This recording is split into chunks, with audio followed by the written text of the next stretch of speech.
جبال الشاهقات على المدى تخشعن عند تلاوة القرآن فاحفظ كتاب الله تحفظ دائما ما أسعد الحفاظ في الأزمان.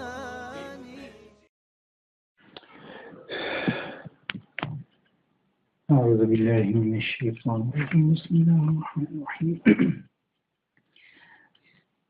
In the last class, we talked about the gradual revelation in the period of the Holy Prophet, peace be upon him, and after that, during the period of Hazrat Abu Bakr Siddiq radiallahu ta'ala and Hazrat Usman radiallahu ta'ala, and also a little bit about Tafseer.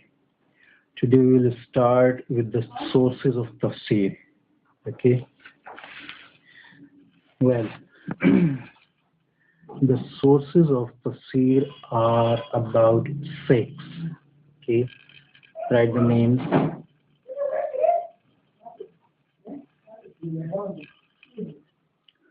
Write the names. Number 1, the glorious Quran.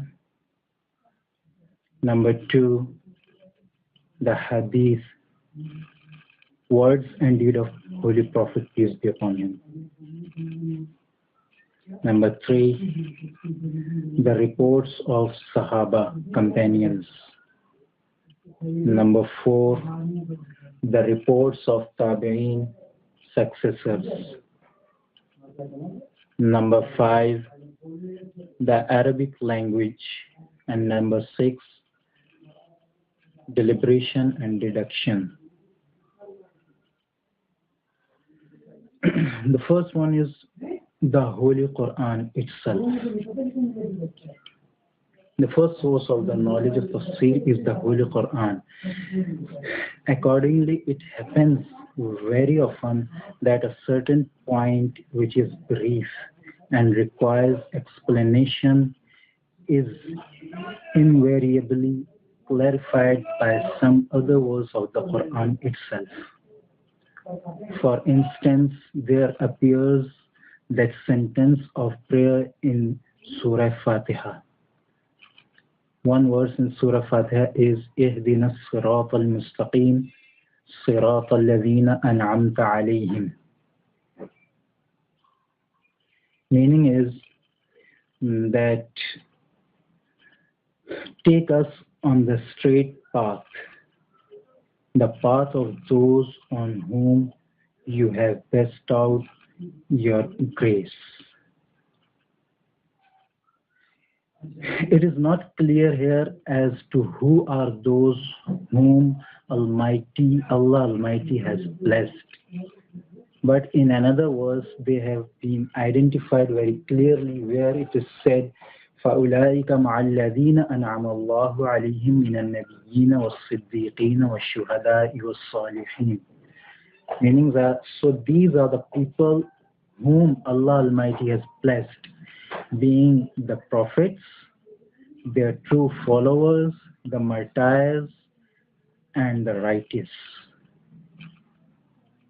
In this verse, the meaning of An'amta alayhim is clarified that these are prophets, followers, the true followers, martyrs, and righteous. Okay? So this is the first source of Tafsir. The glorious Quran itself clarify many of its meanings. Number 2, the Hadith. Hadith means the words and the deeds of the Holy Prophet ﷺ. And as it has been stated earlier, Allah Almighty had sent him, the Holy Prophet, peace be upon him, with the Quran for the purpose that he should explain to people openly and clearly the correct meanings of the noble Quran. Consequently, he discharged this duty with grace and excellence, both by his words and deeds. In fact, his whole blessed life is, after all, a practical tafsir of Quran. It is for this reason that respected commentators, those who do tafsir, in order to understand the Quran, have laid the greatest emphasis on hadith as a second source. First source was Quran itself, and the second source for the tafsir is hadith. Right? Number third, the reports of companions. May Allah be pleased with them all. They had received their education directly from the Holy Prophet ﷺ. In addition to that, they were personally present on the scene when Wahi came, when revelation done, and they had themselves witnessed all circumstances and backgrounds of the revelation of the Quran. Therefore, naturally, the recorded statements of these blessed souls are far more authentic and trustworthy in explaining the noble Quran. The later people cannot take that place. Hence, in the case of verse, the explanation of which is not found in the Quran or Hadith, statements recorded from the noble companions are given the highest priority. Okay. The third source, hence, are the reports from Sahaba. Number 4, the reports of successors. After companions come the successors. The later are those who learned the tafsir of Quran from companions. Therefore, their statements too have great importance in the science of tafsir. Although there exists a difference among scholars whether or not the statements of Tabi'in are decisive evidences in tafsir, but their importance is something which cannot be denied. Although there exists difference among scholars that there is importance like the reports of companions, is there an importance in the reports of successors, but there is some much importance which cannot be denied, right? And number 5, the Arabic language. Since the noble Quran was revealed in the Arabic language, therefore, in order to explain the Quran, it is necessary to have a complete mastery of the language, Arabic language, so that we can do tafsir, so that one who is doing tafsir, who is giving Quran exegesis, he can explain the meanings of the Quran, those whose meanings are not clarified in Holy Book or Hadith or by companions and successors. The 5th source then of tafsir will be Arabic language. Number 6. Number 6 is deliberation and deduction, the last source of tafsir.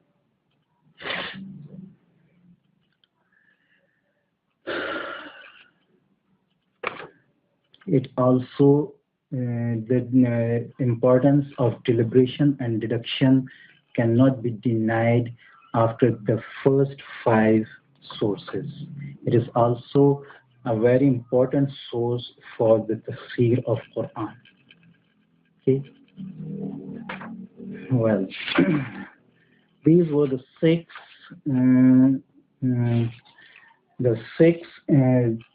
sources of tafsir by which tafsir or Quran exegesis is done.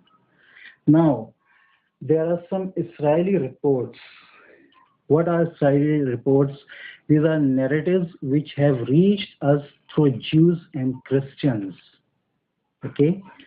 So what about them? There are 3 types of narrations there are 3 types of Israeli narrations. Number 1, narrations, the truth of which is proved from other evidences of the Quran and Sunnah. If the truth is proved from Quran and Sunnah, the narration will be true, right? Number two, narrations, the falsity of which is proved from other evidences of the Quran and Sunnah. If Quran and Sunnah or Quran and Hadith say about falsity of them, then the narrations will be false. Those narrations will be false. Number three, narrations regarding which the Quran, the Sunnah, and the Sharia are silent. So we should also remain silent about them. Right?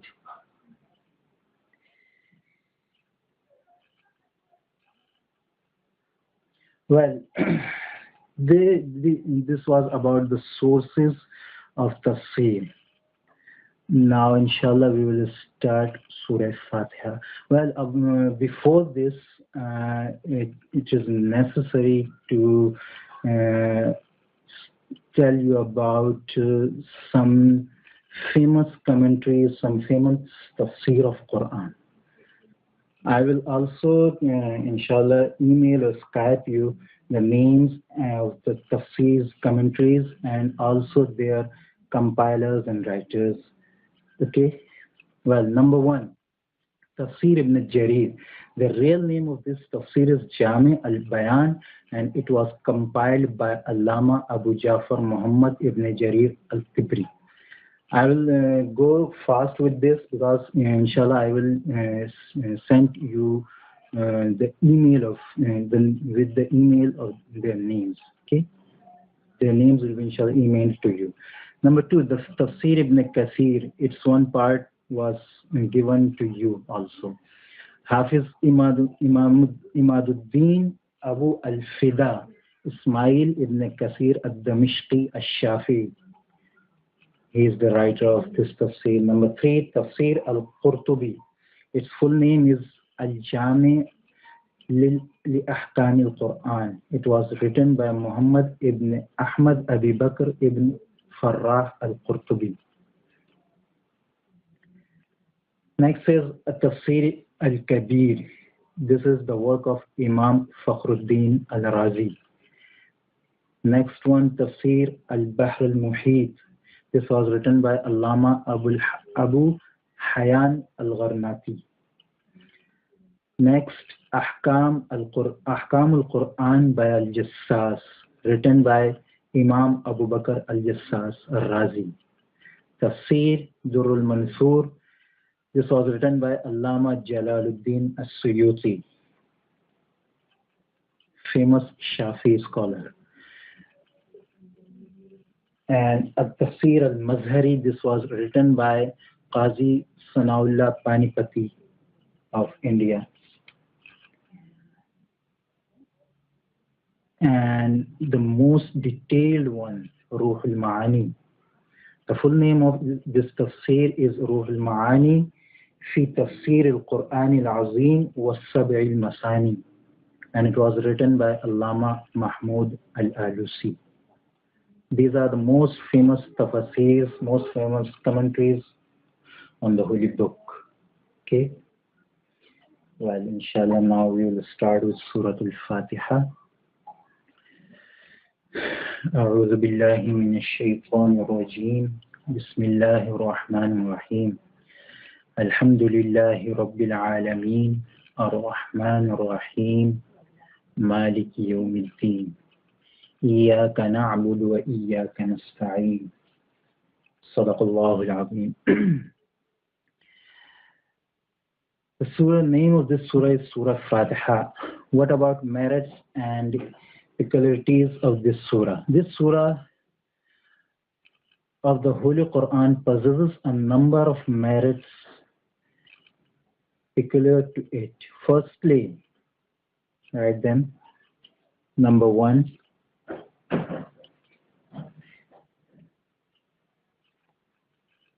these are the only qualities of this surah. Okay. Number one, Quran begins with it. Number two, namaz, prayer of Muslims begins with it.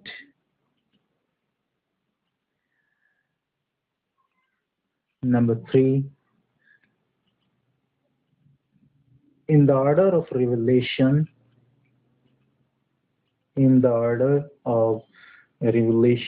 this is the first surah which was revealed to the Holy Prophet, peace be upon him, in its complete form.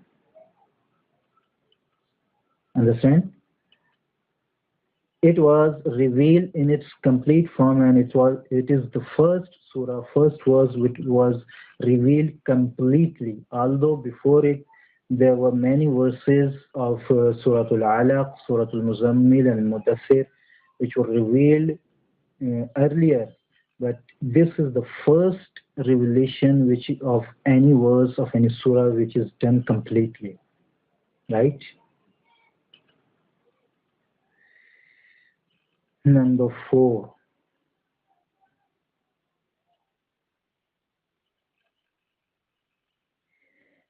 It is quintessence, which we can say main of the Holy Book, and all Quran is its elaboration or Tafseer. It is the main of the Holy Book, and all Quran is its elaboration or Tafseer. Right? These are the 4 qualities of this surah, which we can say peculiarities, which are just with these verses, right? Now, before it, there is one ayat, one verse which is called Tasmiyah, Bismillah ar-Rahman ar-Rahim. And commentary on this verse is necessary because it is one verse which is also the verse of Quran, right? Now, Bismillah ar-Rahman ar-Rahim, the meaning, I begin with the name of Allah, the All-Merciful, the Very Merciful. The merits of Bismillah, what about the merits of Bismillah? Well, it was a custom in the age of ignorance before the advent of Islam that people began everything they did with the names of their idol gods. It was to eradicate this practice that the first verse of the Holy Quran, which the angel Jibreel brought down to the Holy Prophet ﷺ, commanded him to begin the Quran with the name of Allah, which was Iqra Bismi Rabbika, means read with the name of your Lord. There was command that if those idolaters and non-believers start their all work with the name of the idols and gods, so you should start your every work with the name of your God. Therefore, the Holy Quran again and again instructs us to begin what we do with the name of Allah. The Holy Prophet ﷺ has said that no important work receives the blessings of Allah unless it is begun with His name.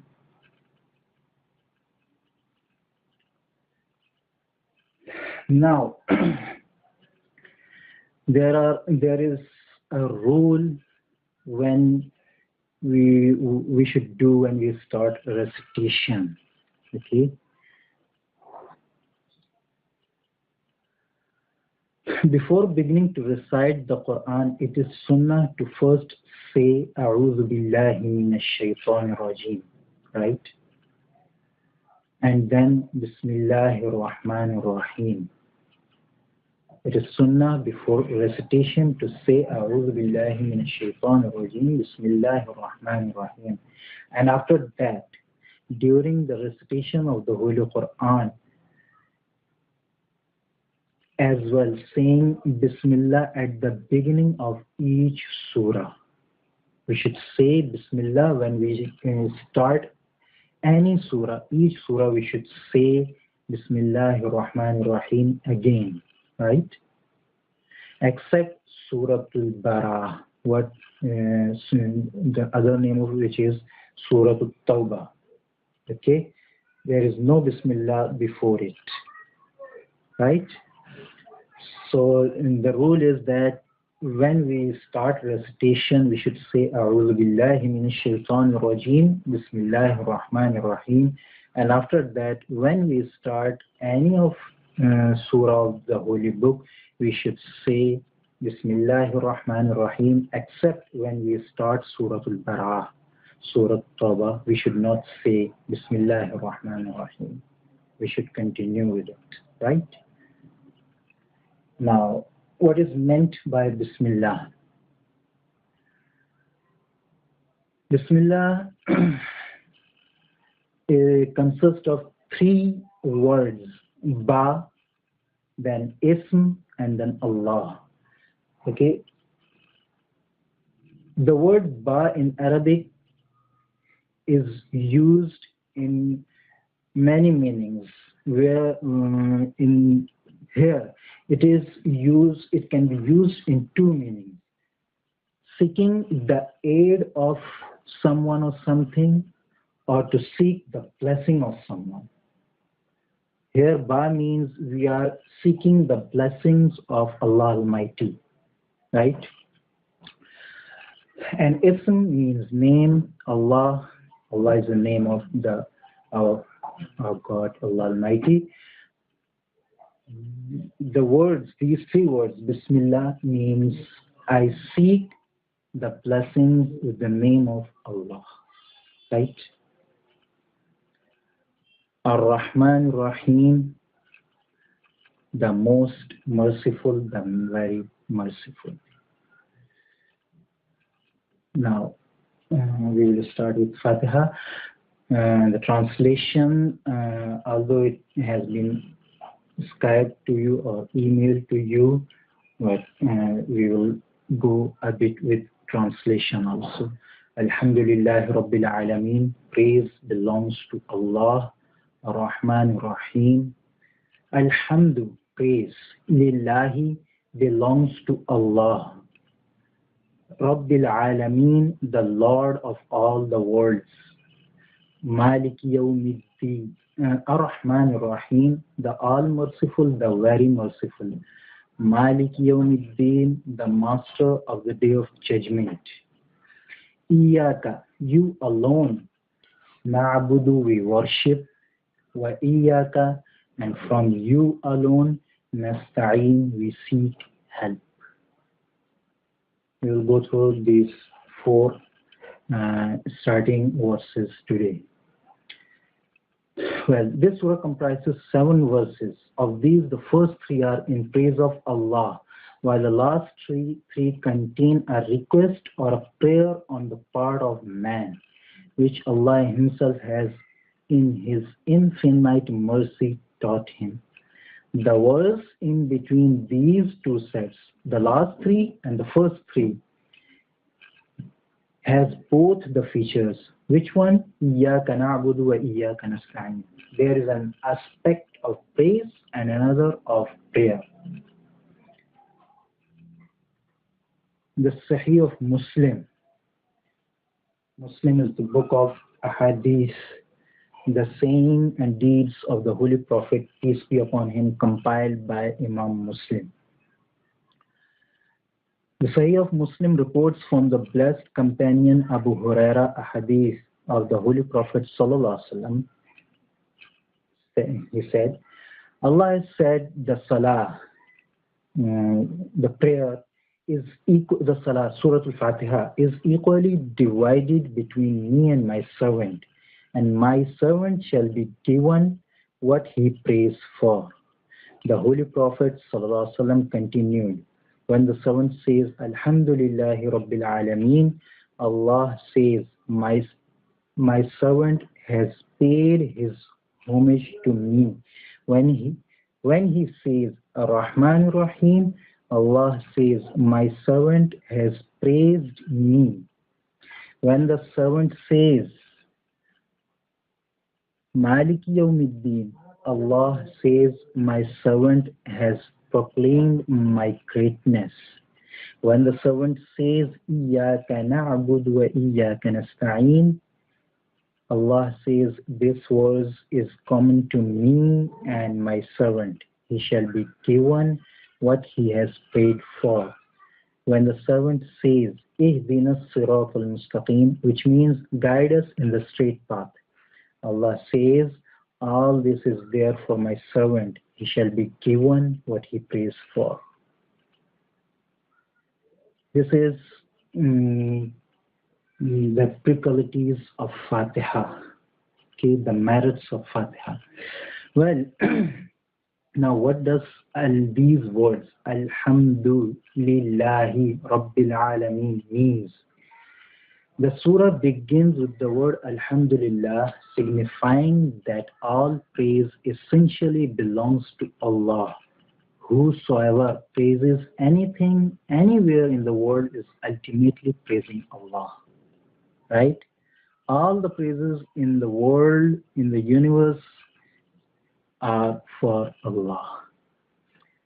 The next phrase to follow is the surah speaks of an attribute of Allah, Rabbil Alameen, Lords of the worlds. The word Rabb signifies one who nurtures, and nurture implies developing a thing by gradual stages in a manner which is same to its own good till it attains perfection. Therefore, the word Rabb is exclusive to the sacred being of Allah. Next word is Al-Alameen. It is a plural form. It is plural of Alam in Arabic, which means world, universe, kingdom. And Al-Alameen means the worlds.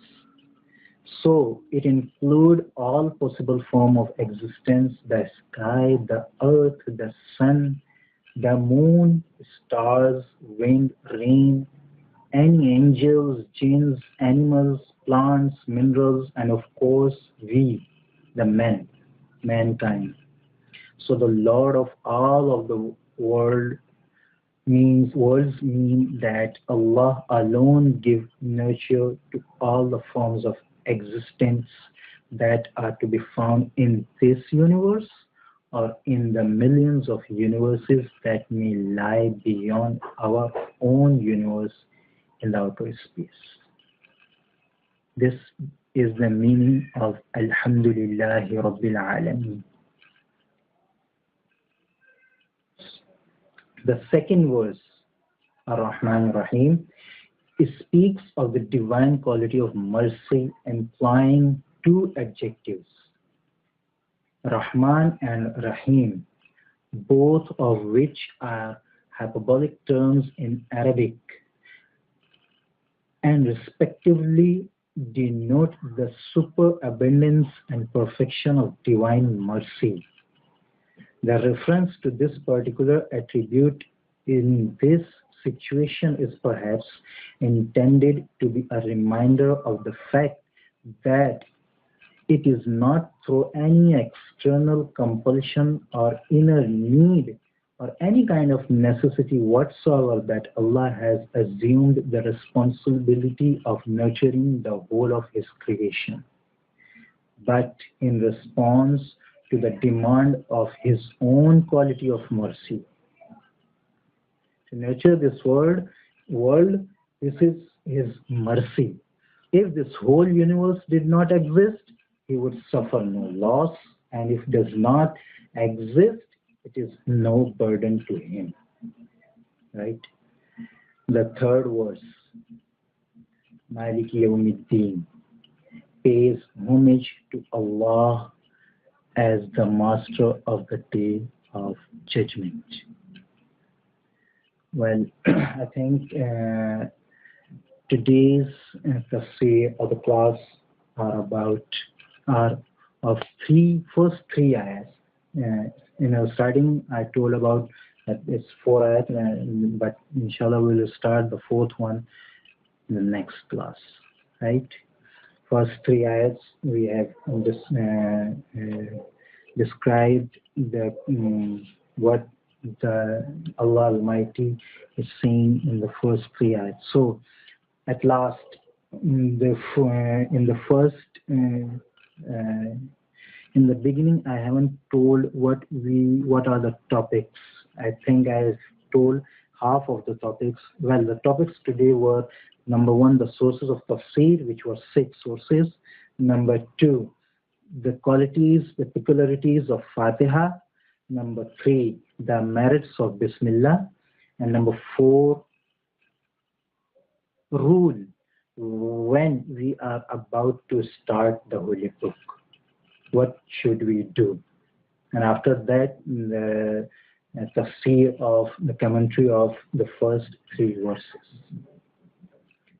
So this is the end of today's class. Inshallah, we will go through the next verses in the next class. Okay. Assalamu alaikum.